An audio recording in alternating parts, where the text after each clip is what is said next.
حضرت اسامہ بن زید نے فرمایا جب میں نکل کر جانے لگا میں اللہ کے نبی کے پاس ہو کر چلا گیا، چلو جاتے ہوئے سلام کر کے چلا جاؤں گا، جاتے ہوئے مصافحہ کر کے چلا جاؤں گا، اس نبی کے چہرے مبارک کا دیدار مل جائے گا، آپ کی زیارت کا موقع مل جائے گا۔ حضرت اسامہ بن زید کہتے میں اللہ کے نبی کے قریب آ گیا، میں نے قریب آنے کے بعد دیکھا آپ نے دائیں طرف کسی کو اپنے پاس لٹایا ہوا، بائیں طرف کسی کو اپنے پاس لٹایا ہوا اور دونوں کے اوپر چادر ڈالی ہوئی ہے۔ حضرت اسامہ بن زید فرماتے مجھے پتا نہ چلا کون ہے، میں کافی دیر تک دیکھتا رہا، پھر میں نے کہا مقدروں والے نصیبوں والے جو اللہ کے نبی کی آغوش مبارک کے اندر لیٹ گئے، جنہیں اللہ کے رسول نے اپنے پاس لٹا لیا، جسے اللہ کے رسول نے اپنی چادر کے اندر سلا لیا۔ حضرت اسامہ بن زید نے فرمایا میں قضاء حاجت کے لیے چلا گیا، مجھے اس وقت تک پتہ نہ چلا کون ہے، جب میں واپس آیا میں نے آنے کے بعد دیکھا پھر وہ دونوں لیٹے ہوئے، دونوں کے چہرے کے اوپر چادر پڑی ہوئی۔ حضرت اسامہ بن زید اللہ کے نبی کے قریب آ گئے اور قریب آنے کے بعد فرمایا آقا ان کا چہرہ مبارک دکھا دیجئے کون ہے، اتنے مقدروں والے کون ہیں جنہیں آپ کی چادر مبارک کے اندر لیٹنے کا موقع مل گیا، جنہیں آپ کے اس جسم مبارک کے اوپر سر رکھنے کا موقع مل گیا۔ آپ نے فرمایا اسامہ میرے قریب آ جا۔ اللہ کے نبی نے یوں چادر مبارک کو اٹھایا، دونوں کے چہرے مبارک سامنے آ گئے، فرمایا دیکھ لے یہ میرا حسن لیٹا ہوا ہے، یہ میرا حسین لیٹا ہوا ہے۔ اس موقع پر آپ نے فرمایا انما اموالکم و اولادکم فتنہ، بے شک مال بھی اولاد بھی یہ دونوں چیزیں آزمائشیں بن گئی ہے، ان دونوں کی محبت میرے دل میں اتنی زیادہ آ گئی جب تک ان کو دیکھ نہ لو میں محمد کو بھی سکون کوئی نہیں آتا۔ یہ محرم الحرام کا مہینہ ہے، اس کی کئی نسبتیں ہیں، ان نسبتوں کی وجہ سے یہ مہینہ مقدس بھی ہے، اعلیٰ بھی ہے، شان والا بھی ہے، فضیلت والا بھی ہے۔ ان کے اندر ایک اس کی شان اور فضیلت یہ کہ نبی اکرم صلی اللہ علیہ وسلم اس مہینے کے اندر عاشورہ کا روزہ رکھا کرتے تھے۔ عاشورہ یعنی 10ویں تاریخ کا روزہ۔ ام المومنین سیدہ ام عائشہ صدیقہ رضی اللہ تعالی عنہا فرماتی ہیں کہ جب تک رمضان المبارک کے روزے فرض نہیں ہوئے تھے اس وقت تک محرم الحرام کا یہ روزہ فرض تھا، یہ روزہ رکھا جاتا تھا۔ تو نبی اکرم صلی اللہ علیہ وسلم نے ہجرت فرمائی، ہجرت فرما کر مدینہ طیبہ کے اندر تشریف لائے۔ آپ نے یہودیوں کو دیکھا کہ وہ 10 محرم الحرام کا روزہ رکھتے ہیں۔ صحابہ کے ذریعے سے معلوم ہوا کہ یہودی لوگ 10 محرم الحرام کا روزہ اس لیے رکھتے ہیں کہ اس دن کے اندر موسیٰ علیہ السلام اور آپ کے ساتھیوں کو اللہ تعالیٰ نے دریا پار کروایا، فرعون کے چنگل سے ان کو نجات ملی۔ تو نبی اکرم صلی اللہ علیہ وسلم نے فرمایا کہ ہم اس کے زیادہ لائق ہیں کہ ان کی بنسبت ہم موسیٰ علیہ السلام کی اتباع کریں۔ تو اس موقع پر آپ نے فرمایا کہ ہم عاشورہ کا روزہ رکھیں گے لیکن یہودیوں کی نسبت کی طرح نہیں، ہم ایک دن روزہ نہیں رکھیں گے بلکہ 2 دن رکھیں گے، 9 کا یا 10 کا یا 10 کا یا 11 کا۔ اس موقع پر فرمایا اگر میں اگلے سال تک زندہ رہا، اگر میں اگلے سال تک زندہ رہا تو ایک روزہ نہیں بلکہ ہم 2 روزے رکھیں گے، وہ 9 کا یا 10 کا یا 10 کا یا 11 کا۔ اب اس روزے کی فضیلت کیا ہے؟ آپ صلی اللہ علیہ وسلم نے فرمایا ایک دن کا روزہ یہ 1 سال کے گناہوں کا کفارہ ہے، یعنی 1 سال جو ہمارا گزر چکا ہے اس محرم سے پہلے تو جس نے 10 محرم الحرام کا روزہ رکھا اللہ تعالیٰ اس کے 1 سال کے گناہوں کو معاف فرما دے۔ اب اس میں مفتیان اکرام فرماتے ہیں اس زمانے کے اندر چونکہ یہودی پاس رہتے تھے، ان کی نسبتیں موجود تھی، ان کی تشبیہات تھی، تو اس وقت 2 روزے رکھنے ضروری تھے۔ اب چونکہ ایسا معاملہ نہیں ہے، یہودیوں کی والی تشبیہ کا معاملہ ختم ہو چکا ہے، اب اگر کوئی ایک روزہ رکھ لے 10 محرم الحرام کا تو اللہ تعالیٰ اس بندے کو بھی پورا اجر و ثواب عطا فرمائے گا. تو کوشش کریں، نیت کریں ابھی سے کہ انشاءاللہ ہم یہ دن کا روزہ رکھیں گے، اور اس دن روزہ رکھ کے ہم اللہ کو اور اس کے رسول کی ذات کو راضی اور خوش رکھنے کی کوشش کریں گے.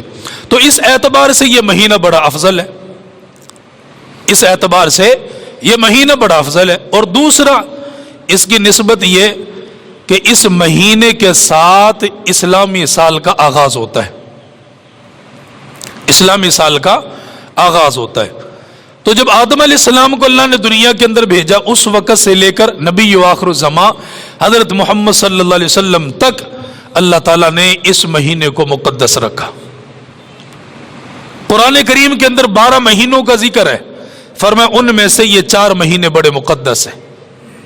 ذوالقعدہ کا مہینہ، ذوالحجہ کا مہینہ، اور محرم کا مہینہ، اور رجب کا مہینہ. بہرحال اللہ ہم سب کو عمل کی توفیق دے، اور اس مہینے کا ادب احترام اللہ ہم سب کو نصیب فرمائے. ترمذی شریف کے اندر روایت ہے، آپ نے فرمایا کہ رمضان المبارک کے بعد سب سے زیادہ افضل روزے محرم الحرام کے، رمضان المبارک کے بعد. تو اللہ اس کی نسبت کو ہمیں سمجھنے کی توفیق نصیب فرمائے. اور تیسری نسبت کہ اس مہینے کے اندر سیدنا امام حسین رضی اللہ تعالیٰ عنہ کی شہادت ہے، اس وجہ سے بھی اس مہینے کو بڑا مقدس سمجھا جاتا ہے. تو اللہ ہم سب کو عمل کی توفیق عطا فرمائے. سیدنا امام حسین رضی اللہ تعالیٰ عنہ کی ولادت اور سیدنا امام حسن رضی اللہ تعالیٰ عنہ کی ولادت، ان کی ولادت پر نبی اکرم صلی اللہ علیہ وسلم نے خوب زیادہ خوشیاں منائی. خوشی منانے کا ایک دائرہ، ایک طریقہ ہوتا ہے. ہمیشہ جب بھی کوئی بڑا آدمی خوشی مناتا ہے تو ایک دائرے کے اندر مناتا ہے، اور نبی اکرم صلی اللہ علیہ وسلم سے بڑا اس دنیا کے اندر کوئی نہ تھا. آپ نے خوشی منائی تو ایک بڑے اعلیٰ طریقے کے ساتھ منائی. امام حسن کی ولادت ہوئی، اس کے بعد حضرت امام حسین رضی اللہ تعالیٰ عنہ کی ولادت ہوئی. ان کی ولادت پر اللہ کے نبی علیہ السلام خوشی کا اظہار فرما رہے ہیں. اور کیسے فرما رہے ہیں؟ امام الانبیاء تاجدار مدینہ صلی اللہ تعالی علیہ وسلم نے بڑی دعائیں فرمائی، اللہ میری بیٹی کو بیٹا عطا فرما، اللہ ان کے گھر کے اندر اولاد عطا فرما. سیدنا امام حسن رضی اللہ تعالیٰ عنہ کی ولادت ہو گئی، اللہ تعالیٰ نے آپ کو خوبصورت بیٹا عطا فرما دیا. نواسے کی صورت کے اندر آیا، آپ کو بتا دیا گیا یا رسول اللہ فاطمہ کے گھر کے اندر بیٹا پیدا ہوا. اللہ کے نبی گھر مبارک کے اندر موجود کوئی نہیں، لیکن کانوں کے اندر بات بڑی جلدی میں چل کر آئے. آ کر دروازے پر دستک دی، اندر لونڈیا نے پوچھ لیا آنے والا کون ہے؟ فرمایا نبی تمہارے دروازے پر آیا، مجھے دکھاؤ تو صحیح اللہ نے تمہیں کیسا بیٹا عطا فرمایا. سیدہ فاطمہ الزہرا رضی اللہ تعالی عنہا کا یہ پہلا لخت جگر ہے جسے لا کر آپ کی گود مبارک کے اندر رکھ دیا گیا. اللہ کے نبی نے گود کے اندر اٹھایا، ان کے چہرہ مبارک کے اوپر بوسہ دے دیا گیا. پھر دائیں کان کے اندر اذان پڑی ہے، بائیں کان کے اندر اقامت کو پڑھ دیا گیا. پھر اللہ کے نبی نے کھجور چبایا، اسے چبانے کے بعد سیدنا امام حسن رضی اللہ تعالی عنہ کے منہ مبارک کے اندر ڈال دیا. یوں یہ بچہ پروان چڑھنے لگ گیا. فرمایا پھر ایک وقت وہ بھی آ گیا، ام فضل اللہ کے نبی کے پاس آ گئی ہے. آج سانس بھولا ہوا ہے، گھبرائی ہوئی ہے، ڈر اور خوف کی حالت کے اندر ہے. جلدی جلدی اللہ کے نبی کے پاس آئی ہے. آپ چار پائی کے اوپر تشریف فرما. آپ نے فرمایا ام فضل کیا بات ہے، کس وجہ سے اتنی پریشان ہو، تیرا سانس بھولا ہوا ہے. عرض کرنے لگی یا رسول اللہ صلی اللہ تعالی علیہ وسلم کیا بتاؤں، رات کو میں سو گئی، میں نے ایسا خواب دیکھا جس سے میری جان نکلی جا رہی ہے، میری ذات کو سکون ہی کوئی نہیں. آپ نے فرمایا ام فضل کیا ہو گیا؟ فرمایا آقا میں نے دیکھا آپ کے جسم مبارک کا ایک ٹکڑا کٹا، وہ میری گود کے اندر آ گیا.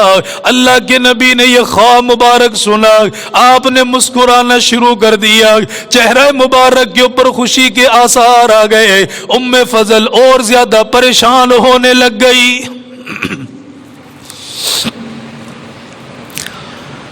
اللہ کے نبی میں نے ایسے خواب کا ذکر فرمایا جس نے راتوں کی نیند کو خراب کر کے رکھ دیا، مجھے دن کے اندر سکون نہ ملا، راحت نصیب نہ ہوئی، لیکن آپ نے جب یہ خواب مبارک سنا، آپ کے چہرے مبارک کے اوپر خوشی کے آثار آ گئے۔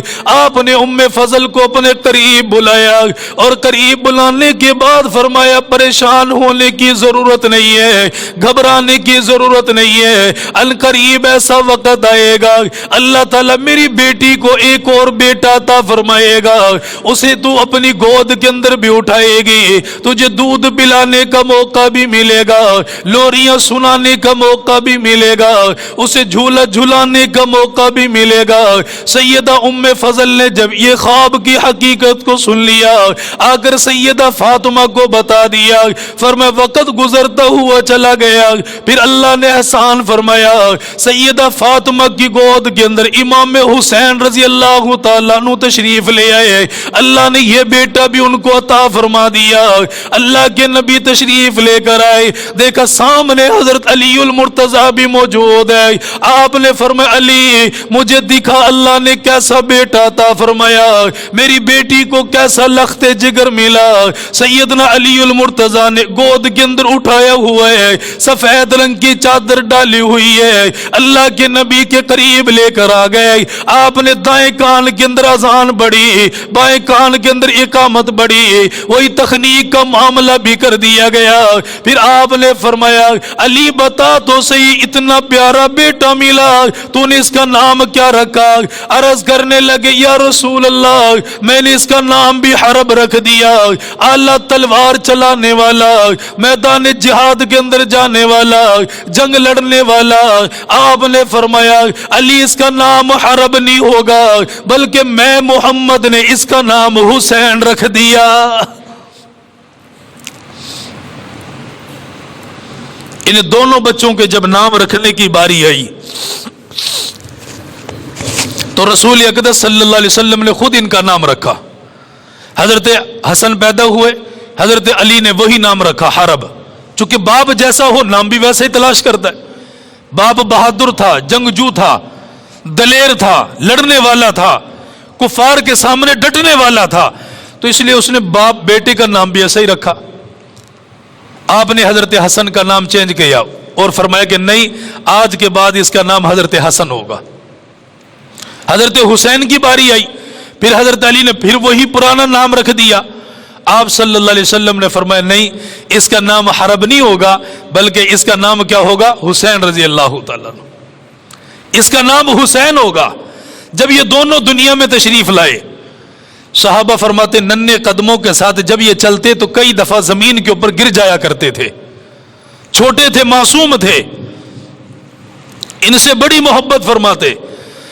امام الانبیاء تاجدار مدینہ صلی اللہ تعالی علیہ وسلم کو صحابہ کرام نے دیکھ لیا، آپ نے دونوں نواسوں کو اپنے قریب بلایا اور قریب بلانے کے بعد ان کے جسم مبارک کو سونگنا شروع کر دیا، ان کے کپڑوں کو اللہ کے نبی سونگتے ہوئے جا رہے۔ صحابہ کی نظریں بڑھ گئی ہیں، عرض کرنے لگے یا رسول اللہ آپ ان کے کپڑوں کو کیوں سونگ رہے ہو، ان کے بدن مبارک کو کیوں سونگ رہے ہو؟ آپ نے فرمایا میرے صحابہ یہ میرے وہ دو پھول ہیں جنہیں اللہ تعالیٰ نے خوشبودار بنا دیا، جیسے پھولوں کے اندر خوشبو آیا کرتی ہے ایسے ان دونوں کے اندر سے مجھ محمد کو خوشبو آتی ہے۔ پھر آپ نے فرمایا میرے صحابہ یہ آخرت کے بھی پھول ہیں، یہ آخرت کے لیے بھی خوشبو ہے، اللہ تعالیٰ نے اتنی اعلیٰ قسم کی خوشبو بنا دیا۔ فرمایا ان کے جسم کو میں سونگتا ہوا چلا جاتا ہوں، ان کے جسم کے اندر سے جنت کی خوشبو آتی چلی جاتی ہے۔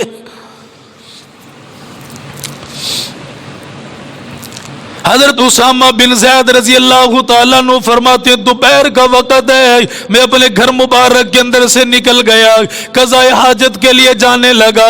لوگ قضاء حاجت کے لیے دور دراز کا سفر کیا کرتے، حضرت اسامہ بن زید نے فرمایا جب میں نکل کر جانے لگا میں اللہ کے نبی کے پاس ہو کر چلا گیا، چلو جاتے ہوئے سلام کر کے چلا جاؤں گا، جاتے ہوئے مصافحہ کر کے چلا جاؤں گا۔